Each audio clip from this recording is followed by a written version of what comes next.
Cuando vas al caso Venezuela, dice, que por cierto, tú dices que la única elección que ganó Chávez fue la del 98, que no ganó más ninguna, No, todas las demás fueron fraudulentas. todas, y lo vas demostrando uno por uno. At tintaleo.com, you'll find a wonderful selection of children's books in Spanish. From an infinite list of Hispanic publishing houses, we select the best. We handpick every book title. We read them over and over again, fall in love with them, share them with our own kids, and only then we'll share them with you. We created this space because we love our language, our culture, and our roots, and we strongly believe that we can encourage bilingualism through the power of literature. Come and fill your bookshelves with books from tintaleo.com.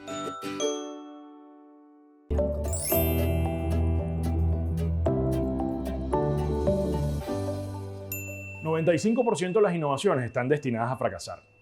Mi nombre es Alejandro Betancur y hoy quiero compartir contigo una manera diferente de pensar sobre el proceso de creación. Si la innovación es tan importante para el progreso económico, ¿no es necesario entonces buscar una manera diferente de hacerla? Para esto nace Design Thinking, una metodología centrada en el usuario y con un profundo enfoque a la acción. Es tan exitosa como metodología porque prioriza lo que los usuarios desean.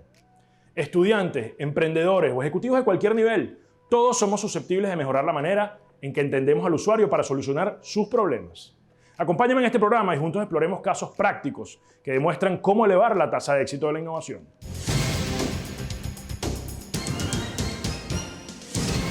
Más información en universidadposible.com. Y tú tampoco lo hagas. La democracia en Iberoamérica, tal como la conocemos, está a punto de desaparecer, porque un grupo de golpistas, exguerrilleros, narcotraficantes y corruptos, agavillados en torno al Foro de Sao Paulo y al Grupo de Puebla, ha diseñado un sofisticado método para llegar al poder perpetrando fraudes electorales.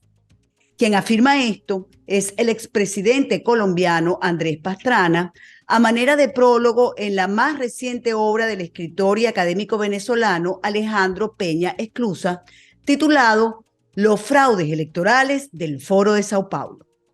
A esta transnacional del terror, como califican analistas, politólogos y comunicadores, se le describe también como el disfraz político de la delincuencia organizada.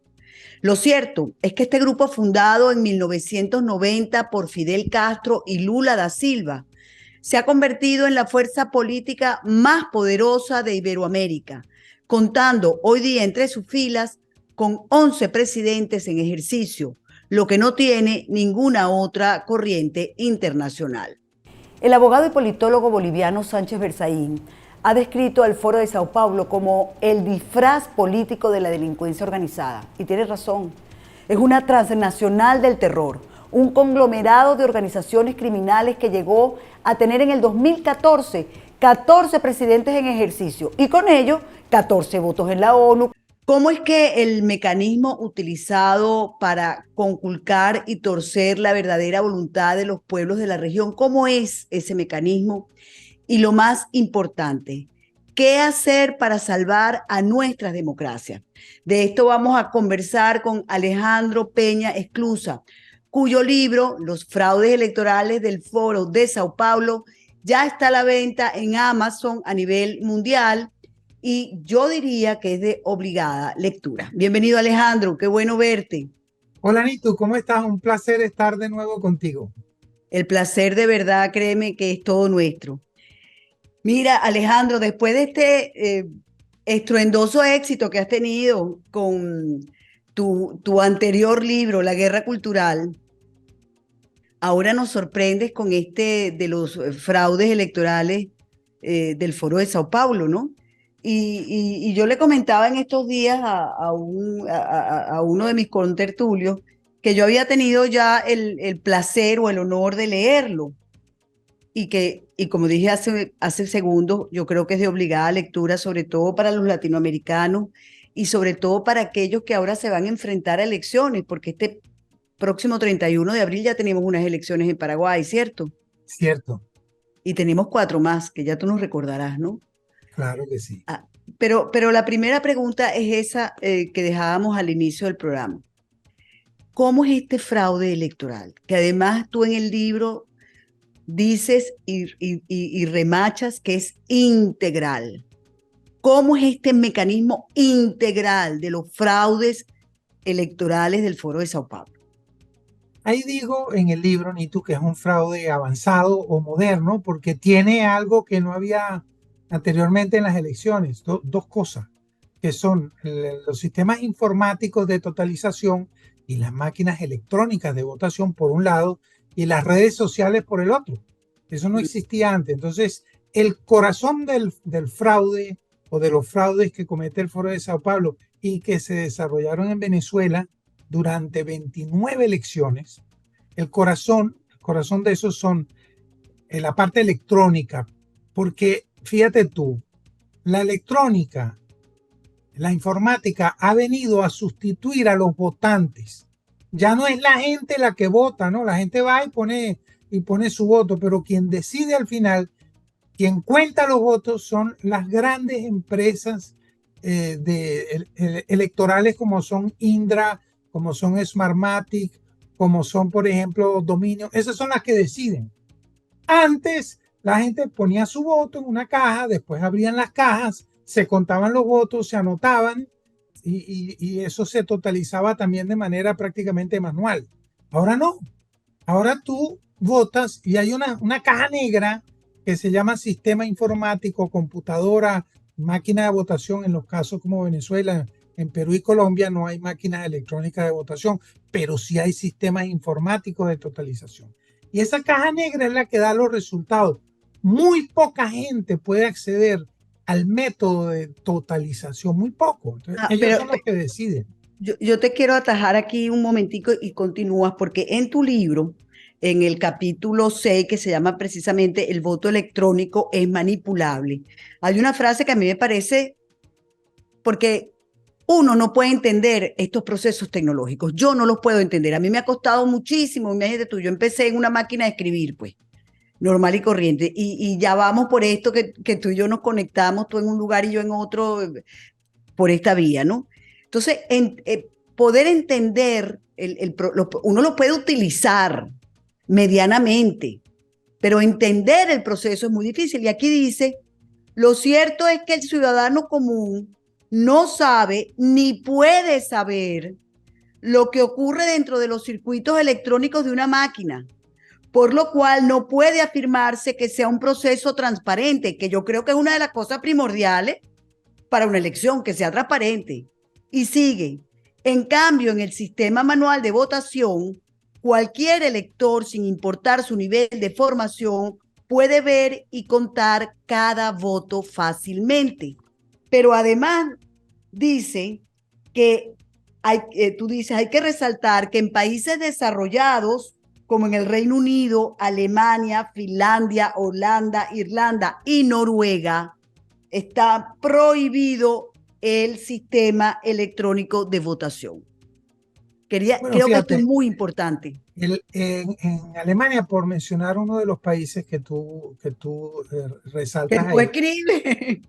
Sí, el Tribunal Constitucional dictaminó que estaba prohibido hacer votaciones electrónicas. Te estoy hablando de un país desarrollado, no como los países iberoamericanos. ¿Por qué? Mira, Nito, porque son muy fácilmente manipulables. Con lo que llaman un pendrive, que entra en una puerta USB, tú se la pones a cualquier elemento de votación, máquina o a cualquier sistema de totalización y tú puedes cambiar los resultados. Es muy sencillo, no es el tema para explicar aquí, pero cuando tú dices que no es democrático, no es transparente, no lo es, porque tú dices que tú no entiendes cómo funciona. Bueno, mira, yo soy ingeniero mecánico graduado en la Universidad Simón Bolívar y yo tampoco entiendo cómo funciona. Yo no soy un experto en electrónica y no soy experto en informática.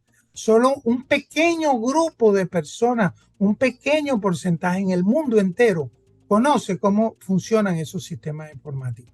Y eso es antidemocrático. Entonces, basta que se corrompa, se compre, se amenaza, se extorsione a los dueños de estas empresas que son las que colocan las máquinas o las que ofrecen los servicios de totalización.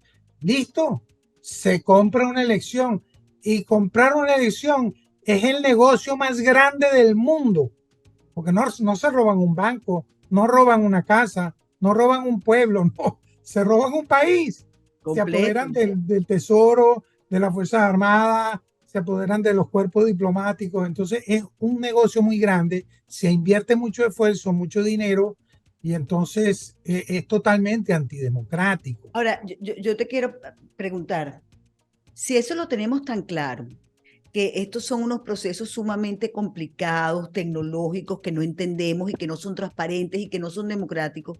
Si tú y yo lo entendemos, que somos dos simples mortales, ¿por qué no lo entienden los políticos? Por ejemplo, la discusión en Venezuela, y no te quiero meter en política doméstica, pero la discusión en Venezuela ahorita por unas primarias es que si se hace con máquinas o se hace sin máquinas. O sea, a mí me parece una discusión tan bizarra, porque es que de verdad nosotros no creemos en las máquinas. Si tú lo acabas de decir, 29 elecciones. Nosotros hemos sido un experimento increíble. Bueno, mira, en algunos casos no es que no lo entiendan, sino que son cómplices. En algunos casos, otros, por una indiferencia, digamos, criminal, dejan que se impongan estos sistemas. Pero lo cierto es que son sistemas que ya existen, y yo propongo, quizás me estoy yendo al final del libro, porque yo propongo 3 soluciones, pero una de ellas es que hay que hacer un movimiento ciudadano, un movimiento mundial en contra del voto electrónico y en contra de la totalización a través de sistemas informáticos que uno no pueda verificar. Eso es una cosa indispensable. Ir a una elección mediante el voto electrónico es ir a un precipicio, porque los resultados no los da la gente, no la dan los electores, lo da la empresa que puso las máquinas. De tal manera que eso hay que evitarlo. Entonces yo te voy a traer otra vez al principio, porque hablábamos del fraude integral y luego quiero ahondar en esto, en tus recomendaciones, por supuesto. Pero volvamos de nuevo al principio. Hablabas de que uno de los factores, digamos, de este fraude integral es la utilización de los sistemas electrónicos. ¿Cuál otro, pues tú hablas integral, cuál es el otro factor o los otros factores? Sí, es integral y está interconectado, porque comienza meses antes de la elección, termina semanas después de que se anuncien los resultados, y abarca todos los aspectos de una elección. Antes, durante y después, digamos. Antes, sí, durante y después. Y después. Entonces ya lo explicaré. Entonces, el eje es el sistema de totalización o el sistema de voto electrónico, ese es el eje. Pero ¿qué pasa si en la calle está el ambiente de que el candidato azul va ganando y el candidato rojo va a perder? Si las máquinas anuncian que ganó el rojo, se crea una crisis, como pasó en Brasil con las manifestaciones que hubo a principios de año. La gente no creía que ganó Lula, porque quizás no hicieron bien en la otra parte del trabajo. ¿Cuál es la otra parte del trabajo? Crear la ilusión, la mentira, la falsa sensación o impresión de que el candidato de izquierda va a ganar. ¿Cómo se hace eso? Y esta es la parte que digo integral, los otros aspectos, los aditivos. Bueno, hay que comprar encuestadoras o encuestas. Por ejemplo, está el Centro Estratégico Latinoamericano de Estudios Geopolíticos, el CELAC, en donde está en la directiva Rafael Correa, Álvaro García Linera, Juan Carlos Monedero del partido Podemos en España, la presidenta de Telesur. Bueno, ese ente hace unas encuestas que siempre son tergiversadas. O el caso de Luis Vicente León, que para las elecciones primarias está diciendo que va de primero Benjamín Rauseo y de segundo va Manuel Rosales y de tercero María Corina Machado, cuando todo el mundo sabe que eso es mentira. Esas encuestadoras son necesarias para hacerle creer a la gente lo que las máquinas van a dictaminar después. O sea, para ir acostumbrando a la gente para justificar el resultado. Sí. Pero además de las encuestadoras, está un elemento hoy en día muy poderoso, que es el de las redes sociales. Porque las redes sociales actúan, digamos, paralelamente a los medios de comunicación. Los medios de comunicación deberían tener, cuando no están comprados, una ética, unos periodistas graduados que no pueden estar inventando, hay una ética del periodista, pero las redes sociales no. Las redes sociales cualquiera puede decir lo que le venga en gana. Entonces, ¿qué ocurre? que esta gente del Foro de Sao Paulo invierte grandes cantidades de dinero en unas cosas que se llaman bots, que viene de la palabra robots, y de granjas, que son, se le dice también a esos almacenes donde hay una gran cantidad de computadoras o de teléfonos celulares, es decir, teléfonos inteligentes, donde no están manejados por personas, sino por otras computadoras. Entonces ponen 500, 1000, 2000, ¿verdad? Máquinas vacías manejadas por una sola computadora que le va diciendo a los demás, pon esta opinión, pon que Petro va a ganar, pon que Maduro es un buen gobernante, que Cristina Kirchner no es corrupta, lo que sea, ¿no? Entonces se va creando un falso ambiente. Pongo como ejemplo de esto de las redes sociales lo que después se supo que denunció nada menos que el presidente y dueño de Twitter, Elon Musk. Él lo denunció después de las elecciones en Colombia, que los rusos habían invertido, habían establecido unos bots y unas granjas para favorecer la candidatura de Petro. Eso es solo un ejemplo. Entonces, fíjate tú, la combinación entre encuestas compradas y redes sociales manipuladas va creando las condiciones para que cuando las máquinas anuncien el falso ganador, la gente diga, bueno, lo decían las encuestas. Entonces, eso es uno de los aspectos, pero hay otros. Sí, hay muchos otros, ¿no? Tú hablas también en el libro de la adulteración de los registros electorales.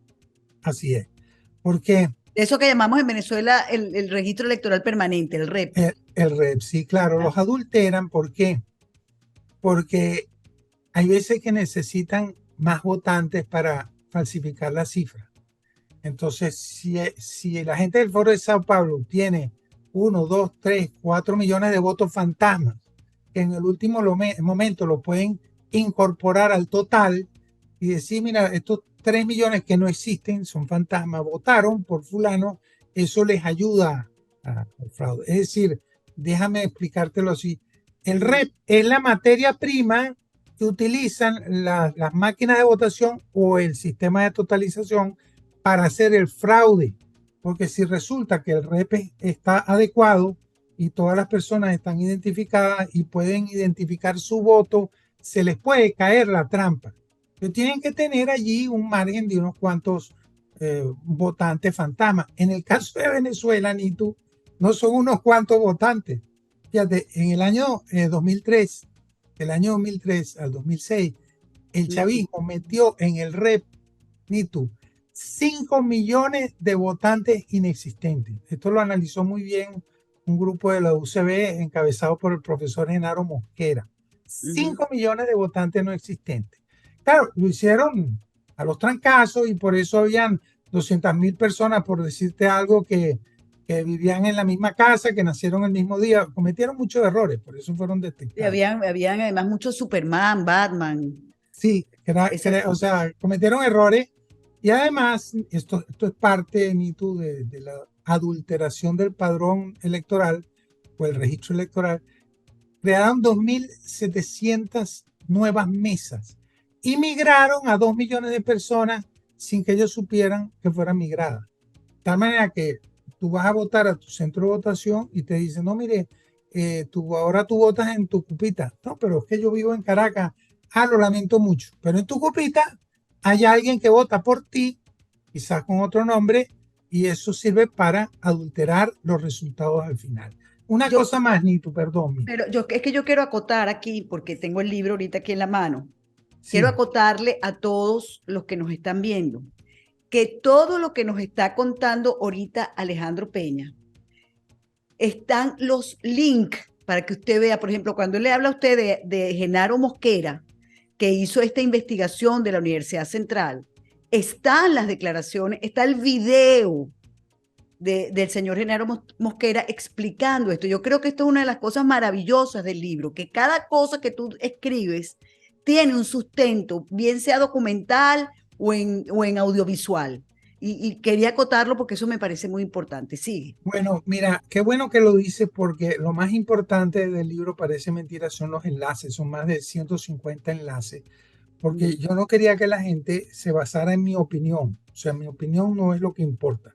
Lo que importa son las fuentes y están ahí para cualquiera que las quiera analizar. Todo está totalmente documentado. Pero una cosa más sobre el REP, para aquellos que nos escuchan fuera de Venezuela, fíjate. En todos los países donde ha gobernado el Foro de Sao Paulo, muy posiblemente, según dicen expertos electorales con quien yo estoy en comunicación, muy probablemente en todos esos países se haya adulterado el registro, no solamente en Venezuela. De tal manera que si Petro está gobernando Colombia ahorita, bueno, hay que ver qué es lo que está haciendo con el REP de manera escondida. Si Lula y si esta mujer Dilma Rousseff gobernaron Brasil, bueno, hay que analizar ese REP. Lo mismo con los Kirchner en Argentina. ¿Y cómo se analiza un REP? Se le hace lo que llaman una biopsia. Así como una biopsia en el cuerpo, que se toman diferentes muestras de un órgano a ver si hay alguna célula maligna o no, se hace lo mismo. Se escogen muestras del registro electoral y se comparan con las fichas de las personas. Ah, no, mira, este sí existe, si es verdad que vive en tal ciudad, si es verdad que tiene esta edad, si es verdad que tiene esta cédula. Si en una muestra se encuentran, digamos, personas que no existen a un porcentaje suficientemente alto, uno determina que ese REP está adulterado. Ahora dime, ¿cómo puedes hacer eso en Venezuela, por ejemplo, cuando ya las direcciones, porque antes le entregaban los listados de los votantes a los partidos políticos, pero y con las direcciones, y tú podías chequear si efectivamente fulano de tal vivía en ese lugar, pero ahora los entregan sin direcciones. Pero eso con relación a Venezuela. Pero en los Estados Unidos, cuando tú votas por correo, por ejemplo, y hay una discusión enorme en los Estados Unidos con el tema electoral también, ¿no? Claro. Sí. ¿Cómo chequear eso cuando la gente puede votar durante, no sé, creo que es más de 2 meses por un correo, donde ya tú dices, yo soy, sobre todo en los Estados Unidos, tú dices, yo soy fulano de tal y te lo creen. Ah, ok. Porque por lo menos en algunos sitios tienes que entregar una cédula, aunque sea chimba, como decimos en criollo, ¿no? O sea, a mí me parece tan difícil esa biopsia de la que tú hablas. No imposible, pero difícil. A ver, vamos a separar algunos países de otros, porque fíjate, en Venezuela, en Cuba y en Nicaragua, eso no es posible, porque las dictaduras no lo permiten. Eso ya son dictaduras consolidadas. Exacto. Entonces, que, por ejemplo, en Nicaragua no te hace falta ni el REP, ni máquinas de votación, ni te hace falta redes sociales, porque Daniel Ortega mete preso a todos los candidatos que compiten contra él y se declara ganador. Entonces, en Nicaragua, pues ya pasó a otra situación. Claro. Este libro y estas propuestas que aparecen allí son más para los países que todavía no han llegado a niveles dictatoriales, para que prevengan esa situación y no terminen como Cuba, Nicaragua y Venezuela. No estoy diciendo que Cuba, Nicaragua y Venezuela no se puedan liberar. Sí, pero no va a ser a través de un voto limpio y transparente. En los países donde todavía hay democracia, ¿qué es lo que hay que hacer, Nitu? Un observatorio electoral compuesto con técnicos de alto nivel, gente capacitada, para que hagan ese tipo de trabajo, porque quizás tú y yo no sabemos o no podemos hacer una biopsia del REP, pero hay gente que la sabe hacer y lo hace muy bien, gente muy capacitada, gente que puede auditar un software, ver si está manipulado o no, pero los políticos en nuestro continente no tienen ese tipo de observadores, tienen un sistema de observación muy primitiva para el tipo de fraude integral, avanzado, interconectado, indetectable, exportable, que hoy en día ha desarrollado el Foro de Sao Paulo. Pero no sería más fácil volver al voto manual. O sea, sí. Para mí es infinitamente, yo lo creo más. Yo creo más cuando yo estoy en un salón y entonces me ponen una pizarra, entonces van fulano, un voto y una pizarra donde ponen uno, fulano, otro, sultano. Lo puede ver todo el mundo además. Así es. Entonces fíjate, pero hay que regresar al voto manual, ¿ves? Pero cuando eso no sea posible, pongo el caso de este año. Exacto. Este año, como tú decías, hay elecciones en Paraguay ahorita en abril. Después hay elecciones en Guatemala en junio. Hay elecciones regionales en Colombia en octubre. Después hay elecciones generales presidenciales en Argentina también en octubre. y a fin de año hay un plebiscito supuestamente para volver a votar Chile. el nuevo proyecto de Carta Magna. Entonces, en esos países, muy difícilmente en estos pocos meses se puede regresar por las leyes y por los sistemas establecidos al voto manual. Así debería ser.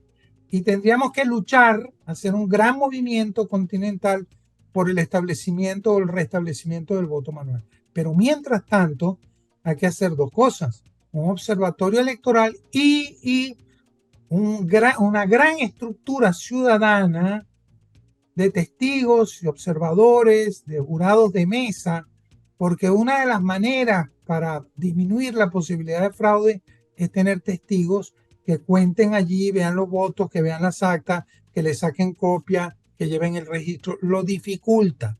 No te estoy diciendo que lo impide, pero lo dificulta. Entonces, Claro, lo que pasa es que el acta te la imprime una máquina. Es que ahí yo voy a lo mismo. Yo puedo estar, primero, yo no sé por quién votó la gente, pero segundo, después viene un acta que me lo da una máquina. ¿Cómo le creo yo? bueno, O sea, fíjate, a mí eso me cuesta muchísimo creerle a la ¿cómo, máquina. cómo debería ser? ¿Cómo debería ser? No en Venezuela, donde no lo permiten, pero como debe ser es que el acta te la da la máquina y te dice: el rojo sacó 50 y el azul sacó 30, por decirte algo. Entonces, los testigos tienen que decir: un momentico, ábreme la caja ahí, ábreme la caja.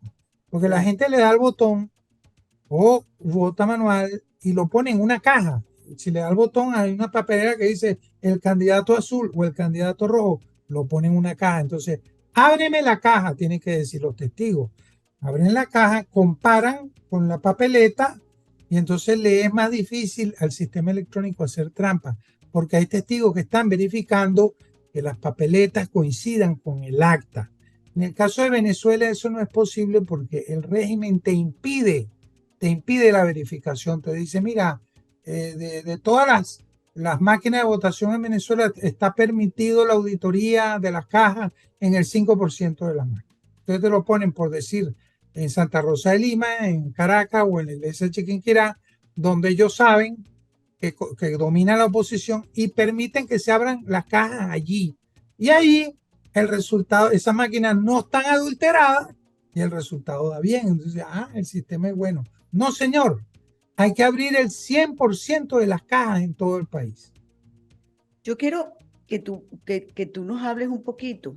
Tengo algunas preguntas, pero uno de los capítulos más interesantes es el 14, Colombia 2022, un fraude que comenzó 6 años antes. Sí. A mí me parece tan interesante ese capítulo que yo quisiera que nos ahondara en él. Bueno, así como el fraude más burdo de todos es el de Daniel Ortega en Nicaragua, porque él puede hacer lo que le da la gana y no pasa nada. El más sofisticado de todos es el cometido en Colombia por la gente de Gustavo Petro, porque él no podía hacer lo que le diera la gana, porque las instituciones no estaban dominadas por la izquierda. Entonces, el fraude comenzó 6 años antes. ¿Por qué? Porque ahí hubo un plebiscito para definir si los acuerdos de paz se aprobaban o no. La gente votó por el no. No se aprobaron los acuerdos de paz, con una mínima diferencia, pero la gente dijo que no. Y mediante unos acuerdos políticos se cambió así. Implementaron los acuerdos de paz. Esto tuvo un impacto psicológico muy grande en los colombianos, porque unos fulanos que habían sido hasta ese momento guerrilleros, que habían secuestrado, que habían matado, que eran traficantes de droga, de repente los pusieron en el Congreso sin haber obtenido un solo voto, porque eso era parte de los acuerdos de paz, darle unos curules en el Congreso. Y eso tergiversó la mente de los colombianos, que dijeron: bueno, mi voto me lo robaron y ahora estos fulanos son congresantes. Bueno, si estos guerrilleros están en el Congreso, ¿por qué Gustavo Petro no puede ser presidente? Claro. Hasta ese momento, la idea de un Gustavo Petro presidente era imposible, pero fue una operación de guerra psicológica para manipular al electorado y hacerle ver que era posible. Luego allí se aplicaron todas las técnicas que se mencionan en el libro: el uso de bots, encuestas amañadas. Fíjate tú, Nito, en las mesas, Petro, el pacto histórico de Petro, por ejemplo, en las mesas, en las elecciones parlamentarias, tuvo más representantes que todos los demás partidos juntos.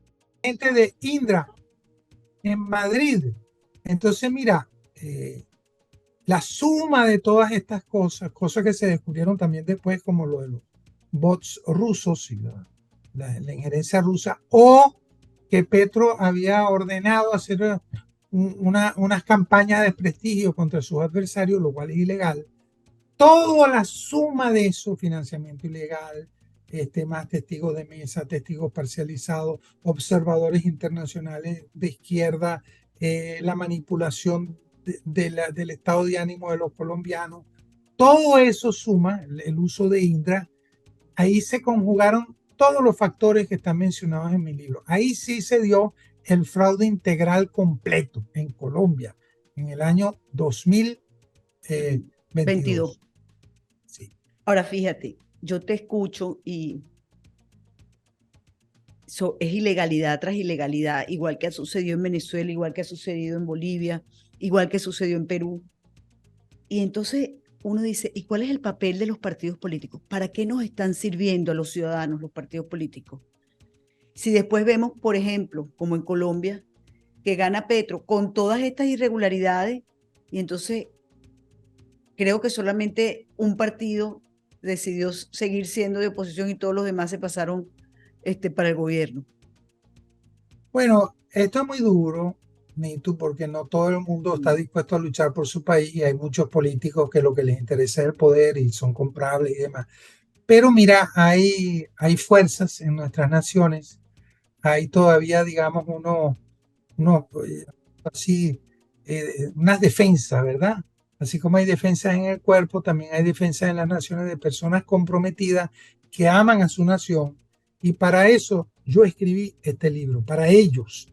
Porque fíjate, uno de los aspectos que hace que el fraude del siglo XXI, así lo llamo yo, porque hago un paréntesis, yo digo en el libro que Chávez decía que lo que caminaba por América Latina era la espada de Bolívar.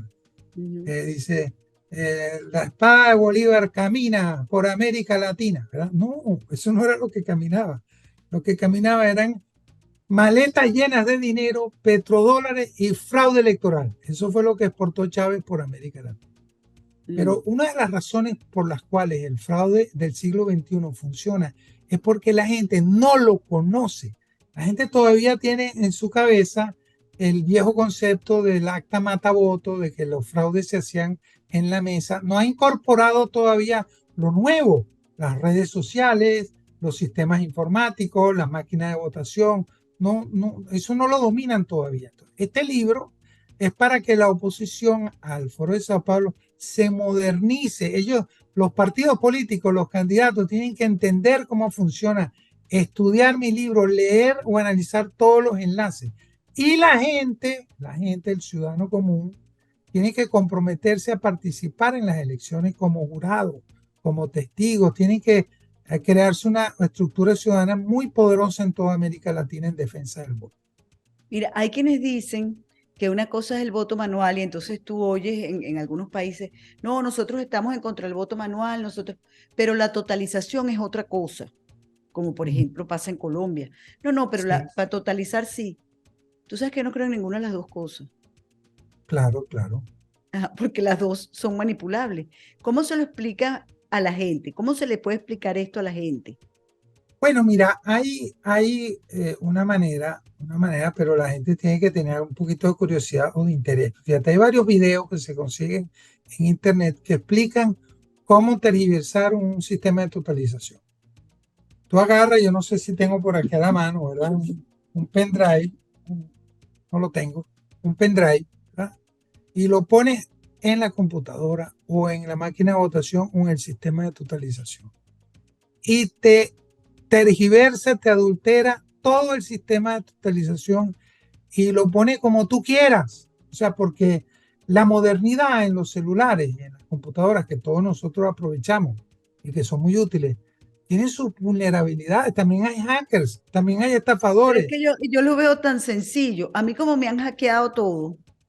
Entonces digo, pero si a mí me han hackeado y me han hackeado cuentas de banco, Twitter, Facebook. Es más, hay un email que nunca, un correo que nunca pude, porque recuperé todo, pero eso no lo pude recuperar.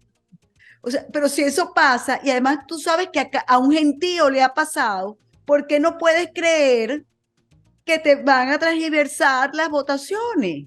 ¿Por Claro, qué te es tan difícil creerlo? hay que partir de eso porque hay evidencias de fraude. Por ejemplo, en el año 2004 se hizo el fraude, es verdad. El chavismo le quitó 1 millón de votos a la oposición y se lo sumó a su opción. O sea, en agosto de 2004, Chávez dejó de ser presidente, Nito, porque lo revocamos en el 2004. Pero él hizo fraude, le quitó 1 millón de votos a la oposición y se lo sumó a su voto. Entonces, la diferencia son 2 millones de votos. Y la gente sabía que algo malo había pasado, pero no lo podía demostrar. La gente decía, oye, pero si el ambiente en la calle es en contra de Chávez, hubo un firmazo, hubo un reafirmazo, hubo unos reparos, la gente quiere salir de Chávez, ¿cómo es que puede haber ganado Chávez? Bueno, no se descubrió el fraude en ese momento, más bien hubo una gran desmoralización, pero un grupo de expertos electorales hicieron un análisis estadístico de esos resultados. Y estadísticamente era imposible el resultado obtenido.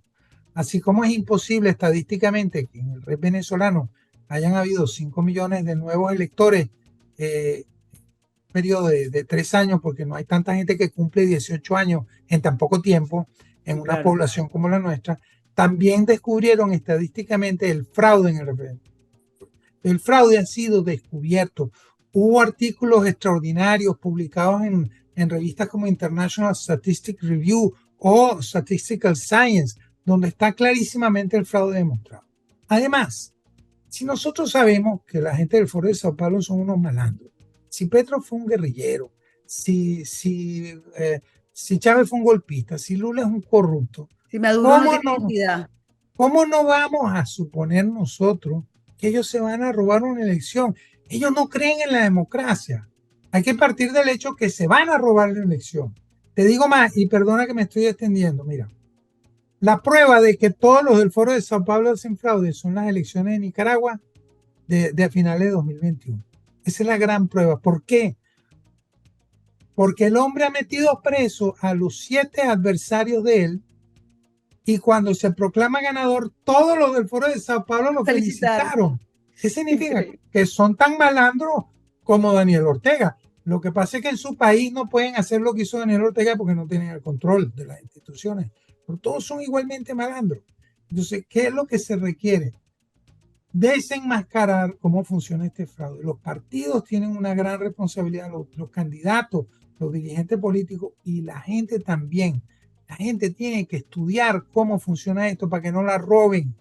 Porque si nosotros impedimos que nos roben las elecciones, ahí comienza la liberación. Ahí comienza. Pero si ellos siguen robando elecciones... Yo diría que más que los partidos hoy en día es el ciudadano. Yo creo que el ciudadano tiene que hacer una cruzada porque hay partidos que definitivamente están cooptados, comprados, amenazados, como tú quieras, por estos grupos del Foro de Sao Paulo. Sí. Y otros sencillamente son unos vendidos, porque hay de todo en la viña del Señor, por supuesto, ¿no? Claro.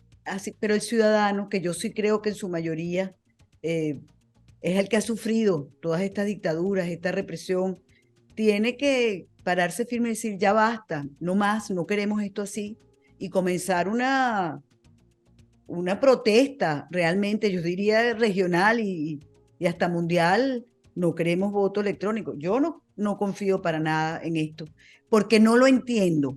No tengo tiempo de aprenderlo, ya no tengo tiempo, es muy complicado entender cuando hay otra manera muy fácil, que es el voto manual y el conteo manual y que todo el mundo lo vea. O sea, es lo lógico. Para terminar, Alejandro, que me queda mucha cosa en el tintero porque de verdad yo no me canso de decirle a la gente, este es un libro que se lee fácil, se lee rápido, se lee fácil, pero usted se va a tardar y yo de verdad se lo recomiendo porque tiene que entrar en cada link. Claro. Es importantísimo para que usted vaya diciendo, oye, esto es verdad, cónchale, esto es verdad que pasó. Y una de las cosas que me parece más interesante es que tú vas analizando país por país. Y esto Sí. me parece maravilloso. Mira, Es la primera vez que este tipo de análisis se hace. Se habían hecho informes de fraude, por ejemplo, en Bolivia, la OEA hizo un informe en el 2019, o en el caso de Venezuela se han hecho informes, pero nunca un análisis regional del fraude del Foro de Sao Paulo. y por eso te felicito y como ciudadana venezolana te lo agradezco enormemente porque una de las cosas que me pasaba era que yo decía, esto es verdad. Cuando vas al caso Venezuela, que por cierto, tú dices que la única elección que ganó Chávez fue la del 98, que no ganó más ninguna. No, todas las demás fueron fraudulentas. Todas, y lo vas demostrando uno por uno. Pero ya para concluir, tú dices, te haces eco de alguien a quien yo sé que tú quieres y respetas mucho, yo también, que es Enrique Aristigueta Granco, que viene hablando de la importancia de repensar la democracia. Y esta es una de tus consideraciones finales. Hay que repensar la democracia. Explícanos. Mira, la democracia fue creada para funcionar bajo un sistema de principios y de valores.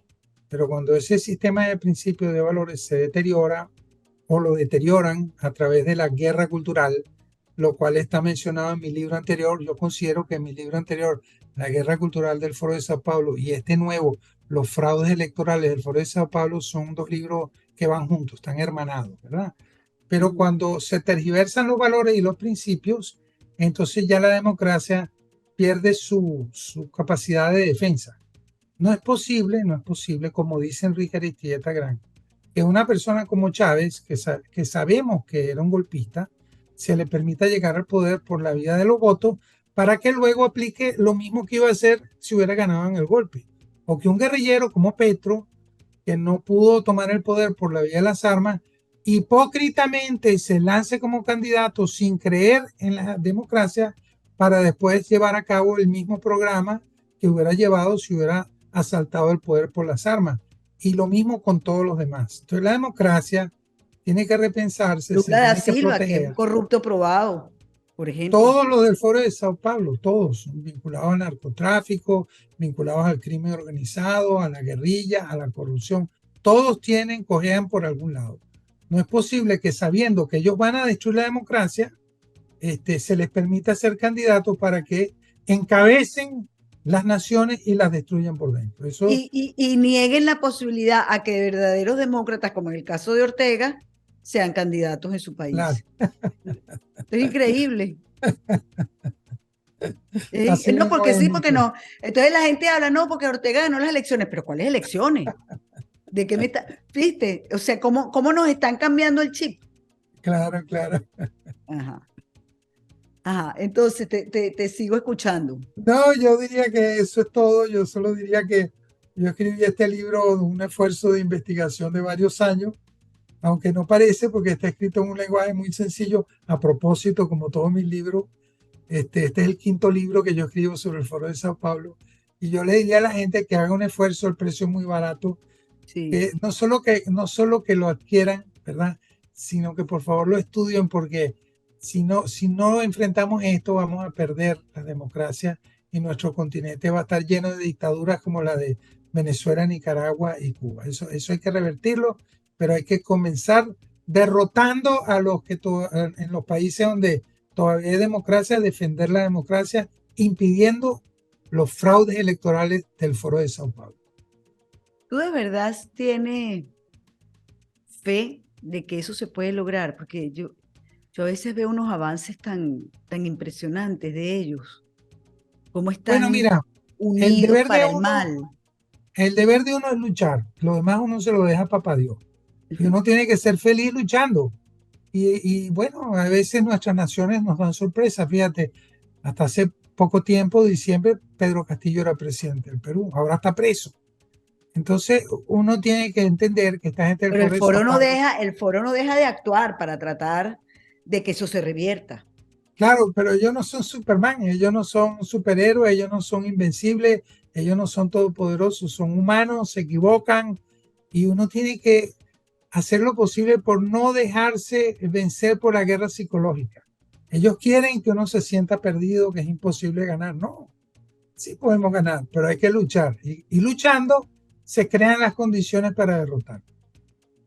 Alejandro, muchísimas gracias de verdad por este tiempo, sobre todo por este libro, por todos, pero este me parece tan importante ahorita, sobre todo en Venezuela, cuando hay gente que habla de elecciones en el 24, primarias, y yo digo, ay, Dios mío, santo, bendito.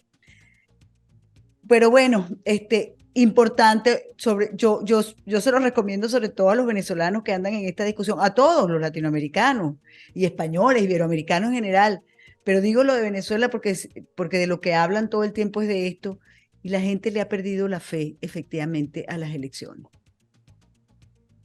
Bueno, no hay que perder la confianza en el futuro ni el optimismo en que el bien triunfa sobre el mal. Amén, así sea. Con ustedes, amigos, hasta un próximo No Callaré. Gracias, Alejandro. Si te gustó este contenido, suscríbete a nuestro canal y activa las notificaciones.